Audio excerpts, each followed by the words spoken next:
Right, hi there guys. So I've absolutely got a ginormous Cote De Boeuf steak here. It's a 32-ounce steak. It's already trimmed, French trimmed, and yeah, ready to get it cooking. Because it is so big, how I'm going to cook this one is a reverse sear. So I'm going to cook it in the oven for about 20-25 minutes. I am going to probe it, so I'm going to stick my temperature probe in to make sure it comes to the right temperature, and then I'm going to finish it off on the cast iron to sear the outsides. This is going to be a lot of fun. I'm looking forward to this one. Hi there guys, and welcome to my channel. This is a channel I'm putting together all about cooking and learning new techniques, cooking tools, cooking equipment, and how to gain the confidence to become a better cook. Also within myself, I'm still learning and I'm still improving, but I'm cooking as much as I can. With cooking, it's all about experience and practice. Practice and experience. The more you practice, the more experience you gain, the better you, well, hopefully the better you get.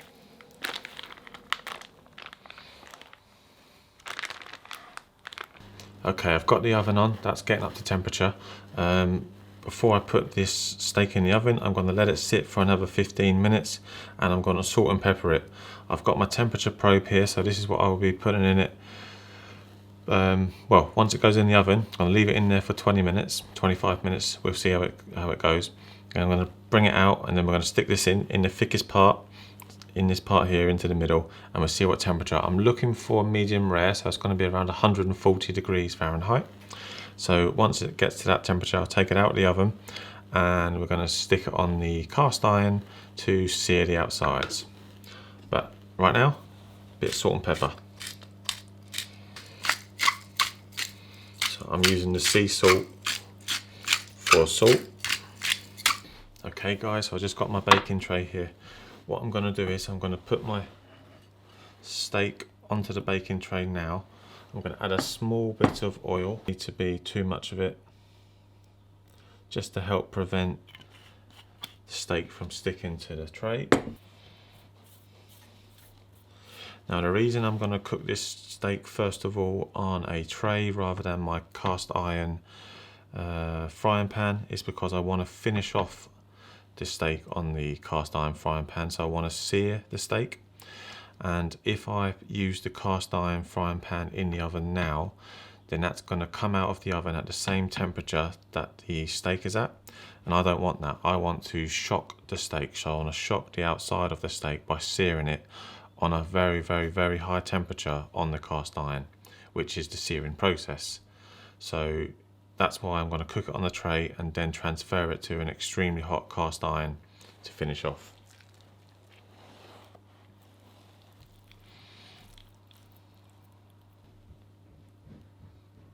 I am going to cover this with a piece of tin foil so it helps to keep the heat in and keep some of the moisture in. I don't want it drying out too much.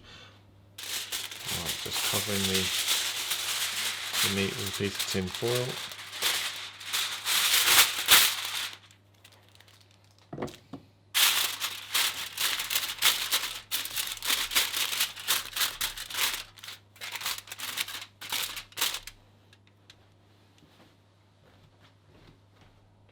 I've got my oven set to temperature 170 degrees and that is already at temperature now, so I'm going to put the tray in.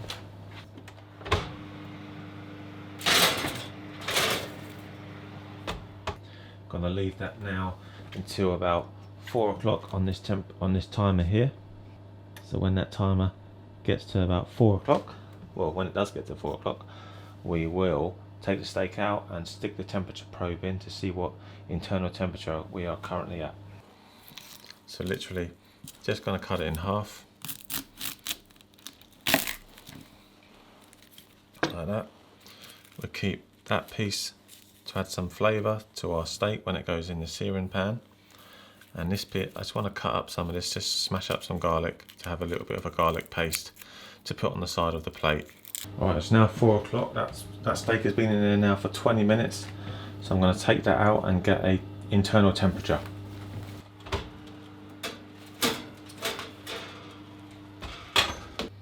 So I'm going to look for, so I've got it on Fahrenheit, I'm going to look for the thickest part of the steak, that piece here. Don't think it's quite done yet, but I'm going to stick that in the middle, see where we go. Right, so the internal temperature is reading at 96 degrees Fahrenheit at the minute, so we've still got a little way to go. I can still see it's a little bit raw on the outside here, so that internal bit's still got a bit of heating up to do. So I'm going to put that back in the oven. Just as a reference, the thickness of this steak is 2 inches and a half, 2.5 inches. So it's a real thick bit of steak. The temperature so far now of the internal is 120. So I'm going to put it back in there for another 5 minutes maybe.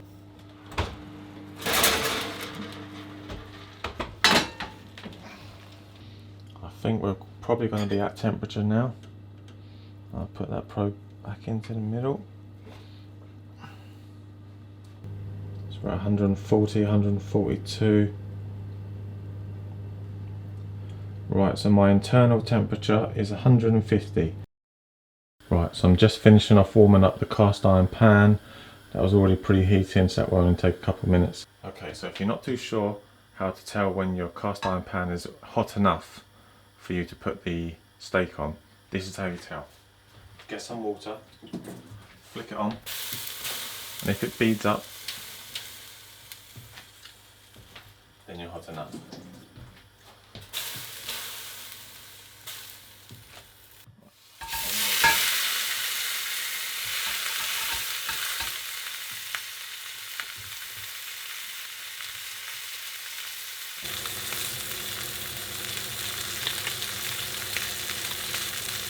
Right, turn it. Oh my god, that's lovely.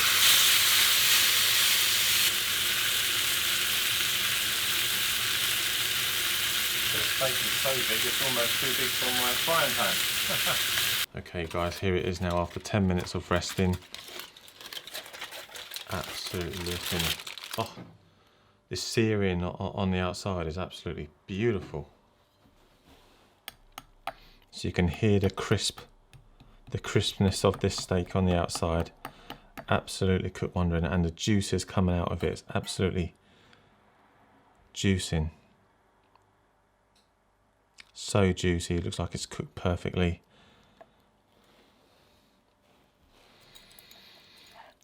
I'm going to cut this bit off here.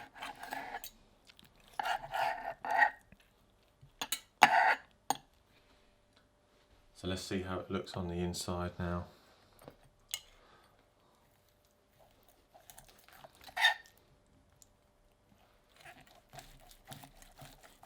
I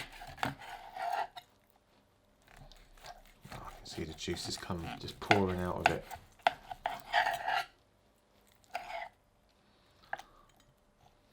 I'll say this is cooked more of a medium. This is more of a medium cook. This is. So I left it a little bit too long in the oven, but that's fine. That's what it's all about. It's all about learning. It's looking really nice in the middle there, though. You can see it's really juicing. Oh, it looks lovely, to be honest. See how juicy that is. Just pouring out.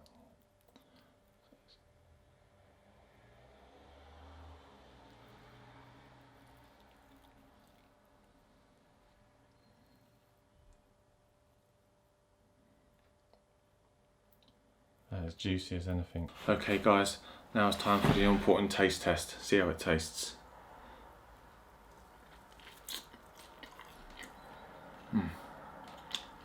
Oh, that outer crust is so crunchy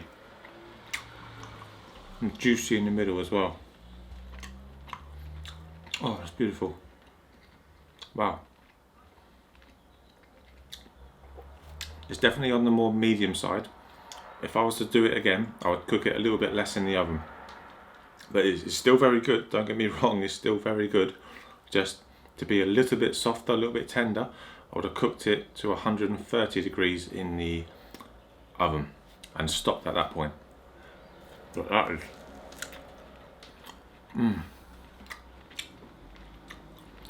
Oh, that crust.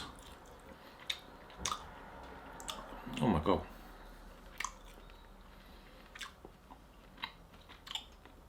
That crust is unbelievable. To go with this, I've got some of my coleslaw. To go with this steak, I've got some of my homemade coleslaw. If you haven't already seen my video of how I make my homemade coleslaw, please look in the description below and I'll add the link to it. But coleslaw goes perfect with meat. Meat and barbecues, oh, coleslaw is needed, it's a must. Cheers. Oh, so good. Oh my God.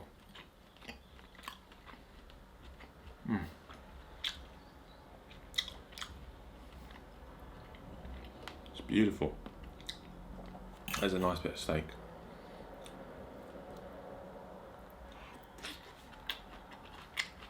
Oh. The coleslaw helps to bring out the flavour in the meat as well because it's nice and fresh. It just helps to emphasise the taste of the beef.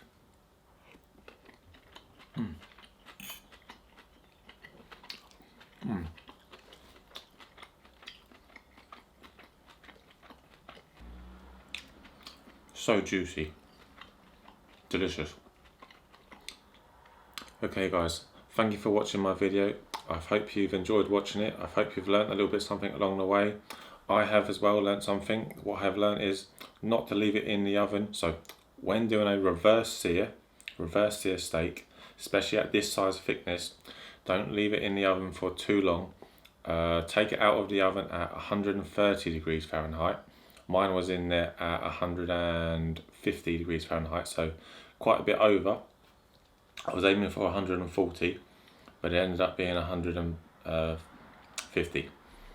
And then so that was my fault. The thing I was really impressed with was the searing.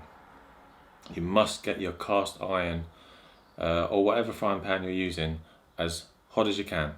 There is no real temperature that's too hot, because as soon as it gets to the right amount of searing, it will release from the cast iron, and you'll feel just by using your tongs, just by moving it now and then, you'll see that it's now released from the cast iron, at which point you can flip it over.